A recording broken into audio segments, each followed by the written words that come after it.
पूर्व मार्च 25 रे IPL final match हेब बोली घोषणा करथिला बीसीसीआई। जेतेबेले भारत और पाकिस्तान युद्ध लगी मैच 7 दिन पर्यंत घुंचीगला। जून 3 रे आईपीएल फाइनाल खेल हम बोली घोषणा कराई। से समय रे अलग देशंकर ऑस्ट्रेलिया, वेस्टइंडीज और साउथ अफ्रीका मैच रही अछि जून मासरे, जहाँ फल कि किछि खेलाड़ी घर को जाइतला बेले आसियापाई एबे राजी नाहांती, कारण आईपीएल पुणी थे आरंभ हो जाउची आसंता काली थारु।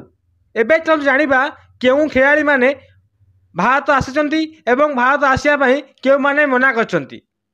कोलकाता नाइट राइडर्स रे सुनील नारायण, जॉनसन और मोइन अली आसी सातला बेले रॉयल चैलेंजर्स बैंगलोर रे रोमारियो सेफर्ड, लियान लिंगस्टन, जैकर बेथेल ए खेलाड़ी माने आसी जाचंती एवं लुंगी आंगिड आसीता बेले जॉस हाजिलवुड भारत आसचंती, किंतु फिल सल्ट भारत आसिया मना करचंती। तांको सांगरे कथा चली आसी पारंती न आसी पारंती एबे भी संभावना नाही।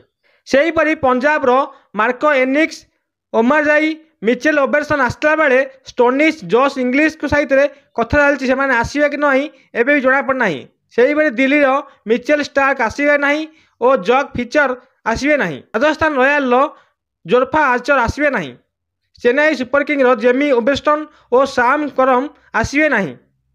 गुजरात रो जॉस बटलर आसी सातला बेले प्ले ऑफ मात्र खेलिबे। सेही परी शेरफन रेडफोर्ड आसवे नहीं एवं राबाडा मध्य आसवे नहीं। मुंबई इंडियंस रो विल जैक्स मैच खेलिया आसवे नहीं, कारण जून 12 रे WTC फाइनाल खेला जाउची। ऑस्ट्रेलिया और साउथ अफ्रीका खिलाड़ी सेपटे बिजी रहिबे एवं वेस्टइंडीज दल मध्य मैच आरंभ जाउची, जहाँ फल कि वेस्टइंडीज खिलाड़ी मध्य बहुत आसी परिबे नहीं। देखिया बाकी रहिला एबे मैच कौन होउची। रॉयल चैलेंजर्स बैंगलोर और गुजरात रो प्रायतः समस्त खिलाड़ी आसीतिला बेले अन्य देशर खिलाड़ी माने आसिया पे मना करचंती।